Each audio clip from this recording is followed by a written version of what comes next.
Hello students, welcome back to the class. तो उम्मीद करते हैं कि आप सभी बढ़िया होंगे और आप सभी की प्रिपरेशन ठीक ठाक चल रही होगी। तो आज के इस वीडियो में हम बात करने वाले हैं 2024 में जो फर्स्ट एनुअल एग्जाम हुआ था उसके अंदर जितने न्यूमेरिकल आपके आए हुए थे, आज हम उनको सॉल्व करने की कोशिश करते हैं। तो चलिए बिना आपका टाइम वेस्ट किए वीडियो को स्टार्ट करते हैं। तो हमारा पहला क्वेश्चन क्या कहता है, देखिए 2 point charges 15 microcoulomb minus 10 microcoulomb are separated by a distance of 20 centimetre in air. क्या बोला है जी क्वेश्चन में? दो चार्जेस है, एक है 15 माइक्रोकूलम का और एक है माइनस 10 माइक्रोकूलम का चार्ज है। आपने इन दोनों को 20 सेंटीमीटर दूरी पे रखा हुआ है एयर के अंदर। चलिए पहले इसको ड्रॉ कर लेते हैं। दो चार्जेस 15 माइक्रोकूलम माइनस 10 माइक्रोकूलम, दोनों को हमने रखा है कितनी दूरी पे? 20 सेंटीमीटर पे। ठीक। Calculate the electric field at the mid point. Calculate the electric field at the mid point of the line joining the two charges. सही है। तो हमें क्या करना है, दोनों के मिड पॉइंट पे इलेक्ट्रिक फील्ड निकालनी है इस जगह पे। अगर ये मिड पॉइंट है तो इधर से कितने सेंटीमीटर दूर होगा? 10 सेंटीमीटर। और इधर से भी कितना दूर होगा? 10 सेंटीमीटर। आई होप ये क्लियर हुआ होगा आपको। Next, if a point charge of 20 millicoulomb is placed at the midpoint, what is the magnitude of electric force experienced by it? अगर हम इस पॉइंट के ऊपर ये चार्ज को रख देते हैं 20 मिलीकूलम को, तो तब कितना फोर्स लगेगा ये हमें बताना है। तो चलिए इसको सॉल्व करते हैं। कैसे सॉल्व करेंगे? देखिए कितने चार्जेस की फील्ड बनेगी यहाँ पे? दो चार्जेस की। पॉजिटिव चार्ज के लिए away from the charge, negative charge के लिए टूवर्ड्स द चार्ज। तो चलिए ड्रॉ करते हैं। ये वाला हमारा पॉजिटिव चार्ज है तो इसकी इलेक्ट्रिक फील्ड इधर होगी। मैं इस चार्ज का नाम 1 बोल रहा हूं तो इसकी इलेक्ट्रिक फील्ड को हम कहेंगे E1। ये नेगेटिव चार्ज है तो इसकी इलेक्ट्रिक फील्ड टूवर्ड्स होगी तो हम इसका नाम देंगे E2। ठीक है, नेगेटिव चार्ज के लिए टूवर्ड्स होती है। अब यहां पे अगर आप देखें क्या है यहां पे कि दोनों इलेक्ट्रिक फील्ड सेम डायरेक्शन में है, तो इसका मतलब हमें दोनों को ऐड करना पड़ेगा। तो सबसे पहले हम E1 E2 ढूंढ लेते हैं। तो चलिए E1 किसकी वजह से? 15 माइक्रोकूलम की वजह से है। तो हम पहले 15 माइक्रोकूलम वाले के लिए सॉल्व करेंगे। तो देखिए क्या आएगा,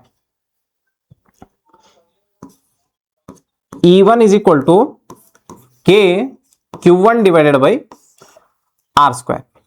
E1 is equal to K Q1 divided by R square. K की वैल्यू कितनी होती है? 9 इंटू 10 पावर 9। Q1 कितना है आपका? 15 10 पावर माइनस 6 माइक्रोकूलम है ना, डिवाइडेड बाई 10 का स्क्वायर 100, या फिर पहले लिख देता हूं 10 इंटू 10 पावर माइनस 2 इसका स्क्वायर 10 सेंटीमीटर। यहां पे डिस्टेंस आपको मिड पॉइंट का लेना है। ठीक। तो यहां से अगर आप देखें तो 9 इंटू 15 कितना हो जाएगा? 90 45 135। 10 पावर माइनस 6 प्लस 9 कितना हो जाएगा? प्लस 3 डिवाइडेड बाई 10 का स्क्वायर कितना होगा? 100। 10 पावर माइनस 2 का स्क्वायर माइनस 4।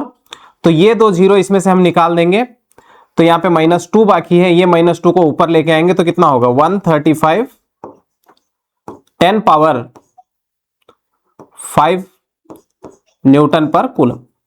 ये एक चार्ज की इलेक्ट्रिक फील्ड है जो कि 15 वाले की है। ठीक। नेक्स्ट, अगर हम E2 फाइंड करें सेकेंड चार्ज के लिए, E2 is equal to K Q2 divided by R square. K की वैल्यू है 9 into 10 power 9।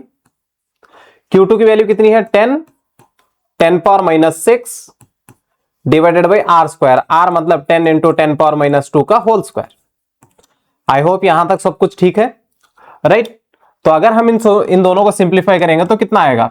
9 into 10 90, 10 power 9 minus 6 3 divided by 10 का स्क्वायर कितना होता है? 100 इंटू 10 पावर माइनस 4। यहां से ये दो जीरो इसमें से निकाल देंगे तो ये वाला होगा -2, -2 को ऊपर लेके ही तो +2। सो 90, ये -2 जाके +2 हो जाएगा तो इंटू 10 का पावर कितना हो जाएगा? 5 न्यूटन पर कूलम। आई होप यहां तक सब ठीक है। हमें चाहिए net electric field. Net electric field is E equal to किसके बराबर? ये दोनों सेम डायरेक्शन में है तो दोनों को ऐड करना होता है। तो यहां से हम लिखेंगे E is equal to E1 plus E2। I hope ठीक है। अगर यहां से हम वैल्यू पुट करें, E is equal to E1 की वैल्यू कितनी है? 135, E2 की वैल्यू 90, दोनों में कॉमन क्या था? 10 पावर 5। तो इन दोनों का मिलाएंगे तो कितना आ रहा है? 225 इंटू 10 पावर 5 न्यूटन पर coulomb. This is the net electric field at the mid point. I hope यहां तक सब कुछ ठीक होगा। सेकंड क्वेश्चन में क्या बोला है, आपको अगर वहां पे 20 मिलीकूलम चार्ज रखने बोलेंगे तो तब कितना फोर्स आएगा बताना है। तो सेकंड बिट के लिए हम लिखेंगे एफ इज इक्वल टू क्या लिखना है, क्यू इंटू ई। क्यू की वैल्यू कितनी है 20 मिली मतलब 10 पावर -3। ई की वैल्यू कितनी आ रही है 225 इंटू 10 पावर 5। आई होप ये ठीक होगा। यहां से -3 + 5 करेंगे तो 2 आएगा। ये कितना होगा 450 और एक 0 4500। 10 पावर कितना बचेगा 2 न्यूटन पर, सॉरी सिर्फ न्यूटन आएगा। This is net force. उम्मीद करता हूं कि ये वाला सॉल्यूशन आपको क्लियर हुआ होगा। अगर इसमें कुछ डाउट है तो कमेंट करके बता सकते हैं। चलिए आगे बढ़ते हैं, अगला सवाल देखते हैं। इस क्वेश्चन में हमसे कहा गया है ए साइनोसॉइडल वोल्टेज ऑफ 250 वोल्ट। यहां पे देखिए 250 वोल्ट बोला, इसके आगे कोई वर्ड नहीं दिया हुआ था, मतलब इंस्टेंटेनियस है, पीक है, एवरेज है, कुछ नहीं बोला था। तो हम इसे क्या चूज करते हैं, आरएमएस बोल के चूज करते हैं। तो आरएमएस की वैल्यू दे रखा है। फ्रीक्वेंसी कितनी है इसकी 50 हर्ट्ज।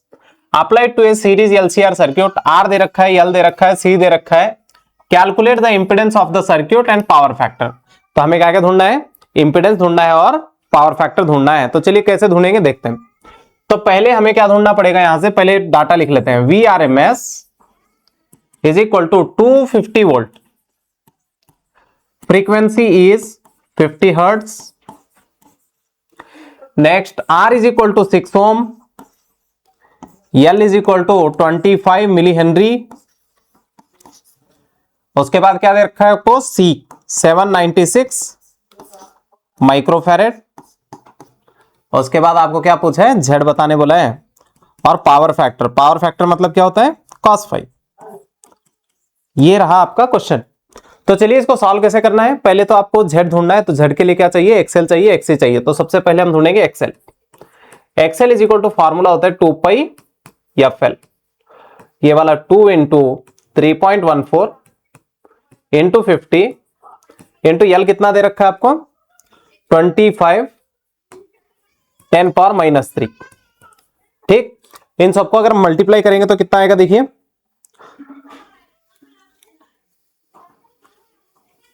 7850 10 पावर -3। अगर इसको 3 नंबर पीछे करेंगे तो कितना आएगा 7.85 ओम आएगा।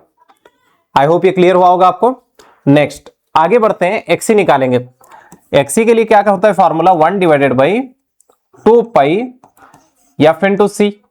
ठीक, यहां पे अगर हम वैल्यू पुट करते हैं तो क्या आएगा 1/2 इंटू 3.14 इंटू 50 इंटू 796 10 पावर -6। अगर इस 10 पावर -6 को ऊपर लाया जाए तो ये हो जाएगा +6। सही है, तो वहां पे क्या होगा, ऊपर 6 जीरो आ जाएंगे 10 पावर 6 के। अब नीचे वाला नंबर हम मल्टीप्लाई करके देखेंगे कितना आएगा, देखिए 249944। सही है, अगर हम इनको डिवाइड करेंगे तो कितना आएगा देखिए 4 आएगा इसका आंसर, 4 ओम। करेक्ट है। तो तब हम क्या कर सकते हैं, इसको अप्रोक्सीमेट 8 कर सकते हैं, राइट, क्योंकि है अभी पता चल जाएगा। नेक्स्ट अगर हम इसमें z की वैल्यू निकालें तो z के लिए फॉर्मूला क्या लिखते हैं हम इंपेडेंस के लिए, √XL - XC whole square plus R square. बताइए इसमें XL की वैल्यू कितनी लिखनी है हमें, 8 - 4 इसका होल स्क्वायर प्लस ये वाला 6 का स्क्वायर। अब बताओ 8 - 4 कितना होता है, 4 का स्क्वायर कितना 16 प्लस ये वाला 36 कितना हो रहा है √52। ये हो गया आपका Z। आई होप यहां तक सब ठीक होगा। तो इसका यूनिट क्या होगा ओम। अगर हम इसको सॉल्व करेंगे तो 7 पॉइंट समथिंग आ जाएगा आंसर। नेक्स्ट हमें चाहिए cos फाई। cos फाई का फॉर्मूला क्या लिखते हैं हम, R/Z। ठीक है, cos फाई के लिए फॉर्मूला क्या होता है R/Z। R की वैल्यू कितनी है 6/√52। अगर आप इसको कैलकुलेट करेंगे तो कुछ नंबर आ जाएगा। इसका कोई यूनिट नहीं होता, सॉरी। हाँ, ये रहा आपका अल्टरनेटिंग करंट वाला क्वेश्चन जो आपके 2014 फर्स्ट एनुअल एग्जाम में आया हुआ था। तो चलिए आगे बढ़ते हैं, अगला सवाल देखिए। इस क्वेश्चन में क्या बोला है देखिए, a small bulb that is a point source is placed at the bottom of a tank containing water of depth 80 centimeter.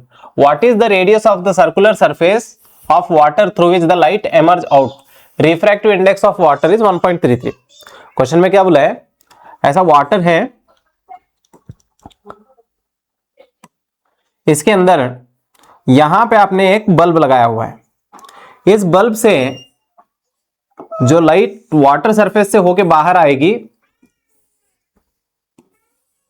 इस सरफेस का हमें रेडियस निकालना है, जिसे हम सर्कल ऑफ इल्यूमिनेंस कहते हैं। करेक्ट है, सर्कल ऑफ इल्यूमिनेंस कहा जाता है। हमें यह डेप्थ दिया गया है, कितना है डेप्थ, 80 सेंटीमीटर, और इसका जो रिफ्रैक्टिव इंडेक्स है वो है 1.33, जिसे हम 4/3 बोल के भी लिख सकते हैं। हमें ये चाहिए रेडियस। आई होप यहां तक सब ठीक होगा। तो इसको सॉल्व करने के लिए क्या है, एक फॉर्मूला है ना हमारे पास रेडियस के लिए, R is equal to D divided by root n square minus 1। हमें क्या पूछा है, रेडियस बताने को बोला है।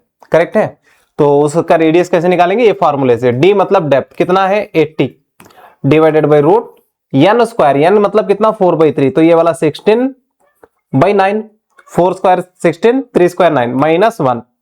तो यहां से अगर आप देखेंगे तो आपको क्या मिलेगा, 80 divided by root 16 minus 9 whole divided by 3। जब आप एलसीएम लेंगे तो 9 आएगा, तो 9 का रूट कितना आता है, 3 आता है, तो ये 3 को ऊपर लाइए आप, तो ये होगा 240 divided by root 7 centimetre. I hope यहां तक सब ठीक होगा। अगर हम इसको सॉल्व करते हैं तो कितना आता है देखिए,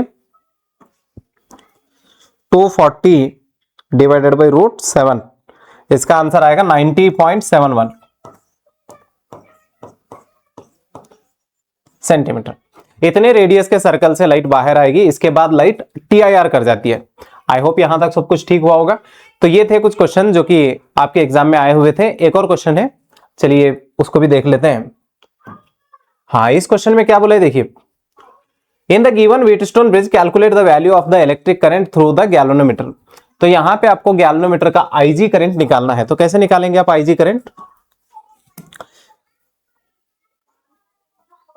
देखिए यहां पे I1 करंट आ रहा है, तो हम पहले इसके अंदर एक लूप ऐसे घूमेंगे KVL लगा के, और एक बार लूप में ऐसे घूमेंगे, ठीक, और एक बार में हम ऐसे घूमेंगे इस तरीके से। तो हम यहां पे कितने लूप लगाने वाले हैं, 3 बार लगाएंगे KVL लूप 1, लूप 2, लूप 3। इससे हमें 3 इक्वेशन मिलेंगे। उन 3 इक्वेशन को सॉल्व करने से हमें आंसर आ जाएगा IG का। चलिए ट्राई करके देखते हैं। पहले लूप में लगाएंगे,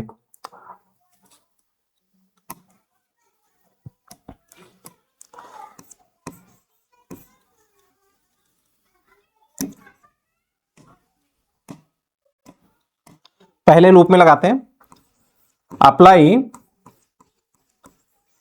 KVL इन लूप A से स्टार्ट करेंगे, B जाएंगे, B से D जाएंगे, D से वापस A आएंगे। करेक्ट है। तो पहले करंट हमारे साथ चल रहा है, करंट जब हमारे साथ चलता है तो हम माइनस में लिखेंगे, जब करंट हमारे अपोजिट में आता है तो प्लस में लिखेंगे। तो यहां पे देखिए हम A से B जा रहे हैं, करंट भी हमारे साथ ही चल रहा है, तो हम माइनस में लेंगे, माइनस I1। रेजिस्टेंस कितना है 10। उसके बाद हम पहुंच गए B से हमें जाना है D की तरफ, करंट हमारे साथ नीचे ही आ रहा है, तो ये भी माइनस में ही लेंगे, IG इंटू G की वैल्यू कितनी है 10। फिर हम कहां पहुंच गए D से हमें जाना है A की तरफ, हम नीचे से ऊपर जा रहे हैं, करंट ऊपर से नीचे आ रहा है, तो हम यहां पे लेंगे, अपोजिट है तो प्लस लेंगे, I2 करंट आ रहा है, और 5 हम जहां से गए थे वापस वहीं पे आ गए, तो इसलिए हमारा आंसर क्या होगा 0। एक काम करो, इसको 5 से डिवाइड करो आप, तो 5 से डिवाइड करोगे तो क्या होगा, -5 से डिवाइड कर रहा हूं, तो ये वाला होगा 2I1, ये -I2, ये प्लस 2IG, जो माइनस था वो प्लस हो जाएगा, जो प्लस था वो माइनस हो जाएगा, इक्वल टू 0। इसको हम कह देंगे इक्वेशन नंबर 1। नेक्स्ट, अगली बार फिर से हम इसके अंदर KVL अप्लाई करेंगे, apply KVL in loop B C D B correct. तो यहां पे देखिए बी से सी जा रहे हैं तो करंट हमारे साथ चल रहा है, तो यहां पे minus I1 minus IG, resistance कितना है इसमें 20। कहां पहुंच गए हम सी से हमें जाना है डी की तरफ, करंट हमारे सामने से आ रहा है तो ये वाला plus I2 plus IG, resistance कितना है इसमें 15। नेक्स्ट हमें डी से बी की तरफ जाना है, करंट ऊपर से नीचे आ रहा है तो यहां पे again plus IG into 10 equal to 0। अगर मैं इसका ब्रैकेट ओपन करूं तो कैसे दिखेगा देखिए, minus 20I1, 20 into I1, minus into minus plus 20IG, next plus 15I2 plus 15IG plus 10IG। जहां से गए थे वापस वहीं पे आ गए थे, इसलिए RHS में इक्वल टू 0 लेंगे। अब बताओ ये टोटल 5 से डिवाइड कर सकते हैं, -5 से डिवाइड कर देंगे तो ये होगा हमारा 4I1, ये वाला minus 4IG minus 3I2 plus 3IG minus 3IG। जहां प्लस था वहां पे माइनस हो जाएगा, जहां माइनस था वहां पे प्लस हो जाएगा। 3IG minus 2IG equal to 0। चलो अगर इसको अच्छे से लिखे तो क्या होगा, 4I1 माइनस 4 माइनस 3 माइनस 2 कितना हुआ है, -7 minus 9 minus 3I2 minus 9IG equal to 0। इसको इक्वेशन नंबर 2 कह सकते हैं। आई होप यहां तक कोई दिक्कत नहीं होगी आपको। कुछ नहीं किया मैंने, इक्वेशन को सिंप्लीफाई करके I1 I2 IG के फॉर्म में लेके आए। I1 को मैंने प्लस करने की कोशिश की है, जरूरी नहीं ऐसे ही करो, आप माइनस में भी रख सकते हो। चलो यहां तक ठीक है। हाँ नेक्स्ट अभी एक लूप चाहिए मेरे को जिसके अंदर ये बैटरी आता हो, राइट। अभी बैटरी लाने के लिए मैं या तो ऐसे बाहर से ले सकता हूं या फिर ऐसे घुमा के अंदर से ला सकता हूं, कैसे भी लेके आ सकते हैं। तो मैंने चूज किया ऐसे बाहर से, तो चलो इसका नाम रख देते हैं हम यहाँ पे E और इसका नाम रखेंगे F। नेक्स्ट तीसरी इक्वेशन बनाते हैं।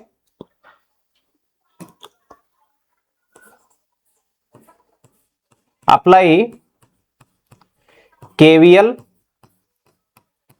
In loop A B C E F A।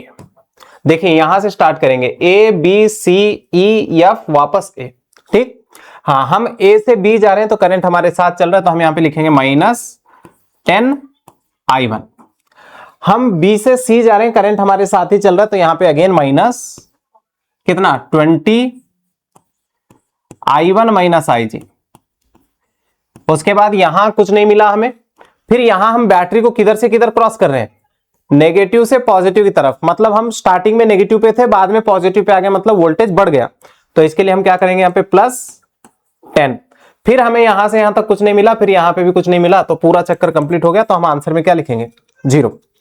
यहां से देखो माइनस से मल्टीप्लाई कर लेते हैं और 10 से डिवाइड कर देते हैं, तो ये क्या होगा I1 माइनस से मल्टीप्लाई किया तो ये वाला प्लस हो जाएगा, 10 से डिवाइड किया तो ये कितना बचेगा 2, ब्रैकेट खोलो 2I1 माइनस 2IG। सही है, इसको 10 से डिवाइड किए थे तो ये वाला 1 हो जाएगा, माइनस से मल्टीप्लाई किए थे -1 इक्वल टू 0। आई होप ये क्लियर हुआ होगा। नेक्स्ट यहां से इसको उस साइड ले लेते हैं, तो ये देखिए 2 + 1 कितना हो गया 3I1 minus 2IG equal to 1। इसको इक्वेशन नंबर 3 कह देंगे। बताइए यहां तक कोई दिक्कत है क्या आपको? ये थोड़ा सा ऐसे ही लेंदी जाएगा, राइट। चलिए आगे बढ़ते हैं। अगला वाला देखिए, इसी के अंदर क्या करना है हमें, इन इक्वेशन से इक्वेशन 1 और इक्वेशन 2 में से यहां क्या मिसिंग है, I2 मिसिंग है, तो हमें इसके अंदर से I2 को एलिमिनेट करना होगा। अब I2 में देखिए यहां पे -I2 है, यहां पे कितना है -3I2 है। तो एक काम करते हैं, इसको 3 से मल्टीप्लाई करके सब्ट्रैक्ट कर देते हैं। सो आगे क्या करना है हमें, equation 1 multiplied by 3 minus equation 2। Equation 1 को 3 से मल्टीप्लाई करो और इक्वेशन 2 लाके माइनस कर दो। चलो इससे 3 से मल्टीप्लाई करेंगे तो क्या होगा 6I1 -3i2 -3i2 3 से मल्टीप्लाई करो तो +6ig इक्वल टू 0। हाँ चलो इसको डायरेक्ट लेके आओ ऐसे ही, तो ये कितना होगा 4i1 -3i2 उसके बाद -9ig इक्वल टू 0। अब हमें क्या करना है, इसके अंदर साइन चेंज करनी है क्योंकि माइनस करना है ना, तो ये वाला माइनस, फिर से माइनस इंटू माइनस, ये वाला प्लस, फिर ये वाला भी प्लस। तो इससे क्या होगा 6i1 - 4i1 कितना हो जाएगा 2i1। इसका आंसर क्या आएगा 2i1। नेक्स्ट 3i2 कट जाएगा ये, हाँ ये 6ig + 9ig कितना होगा 15ig equal to 0। I hope यहां तक सब ठीक होगा। नेक्स्ट एक काम कर सकते हैं, यहां से i1 की वैल्यू निकालेंगे हम, 2i1 इक्वल टू -15ig, ये 2 को उससे डिवाइड करेंगे तो i1 की वैल्यू क्या हो जाएगी -15 डिवाइडेड बाई 2ig। अब इस i1 की वैल्यू को उठा के हम कहां रखेंगे इक्वेशन 3 में, जिससे कि हमें क्या मिलेगा इक्वेशन 3 सॉल्व करने से ig का आंसर आ जाएगा। हमें भी ig चाहिए। चलिए सॉल्व करते हैं, पहले इक्वेशन इधर लेके आते हैं। पुट i1 इन इक्वेशन 3, क्या है equation 3 2i1 - 3ig equal to 1। देखिए वही है कि नहीं, सॉरी 3i1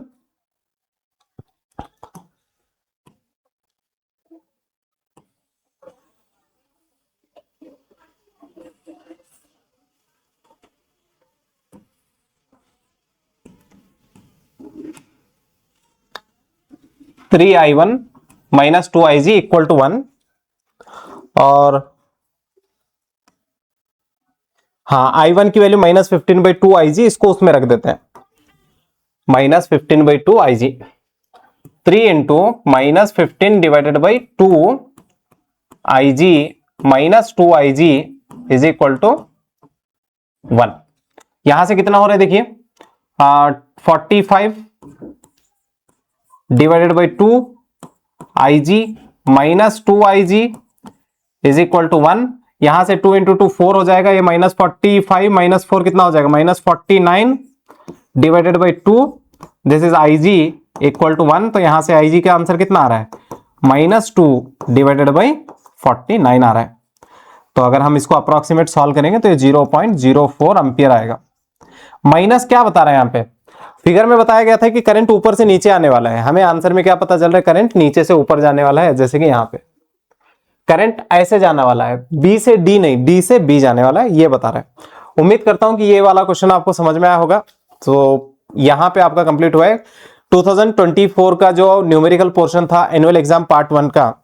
आई होप ये सब कुछ क्लियर हुआ होगा। इस वीडियो को देखिए, अगर इसमें कुछ डाउट है, कुछ समझ में नहीं आया तो आप कमेंट करके बता सकते हैं। तो मिलते हैं अगले वीडियो में सेकंड पेपर के साथ, तब तक के लिए पढ़ते रहिए। Take care, bye bye.